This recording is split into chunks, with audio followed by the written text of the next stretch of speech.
Accueillir. Regardez la vidéo complète pour voir tous les détails de la tempête.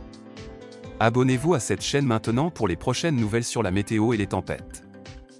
Merci. Bulletin prévision, Maurice. Un avertissement de cyclone de classe 3 est en vigueur à Maurice. 12e bulletin de cyclone pour Maurice émis à 21h10 ce lundi 15 janvier 2024. Au cours des dernières heures, une baisse constante de la pression barométrique a été enregistrée et le vent moyen s'est progressivement renforcé sur l'île. À 21h, le cyclone tropical Bellal était centré à environ 120 km au sud-ouest du Morne autour du point 21,4 degrés de latitude sud et de 56,3 degrés de longitude.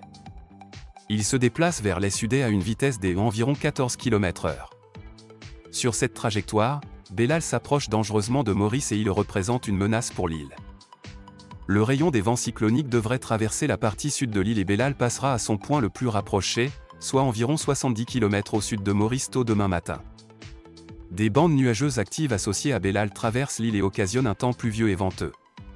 Les conditions cycloniques pourront encore se faire sentir dans les heures à venir. Un avertissement de cyclone de classe 3 est en vigueur à Maurice. Les plus fortes rafales enregistrées jusqu'à accent grave 19h, Albion, 76 km/h Grand Bassin, 94 km/h Nouvelle Découverte, 101 km/h Plaisance, 91 km/h Rivière Noire, 86 km/h Saint-Félix, 97 km/h. Il est conseillé au public de maintenir toutes les précautions et de rester à l'abri. Des nuages actifs associés à Bellal continueront à influencer le temps sur l'île. Le temps sera couvert avec de fortes pluies intermittentes et des orages qui deviendront plus fréquents. Ces fortes averses provoqueront des accumulations d'eau et des inondations dans plusieurs régions. Il est conseillé au public de rester à l'abri et d'éviter les plaines, les randonnées, les sorties en mer et de ne pas s'abriter sous les arbres pendant les orages. 2.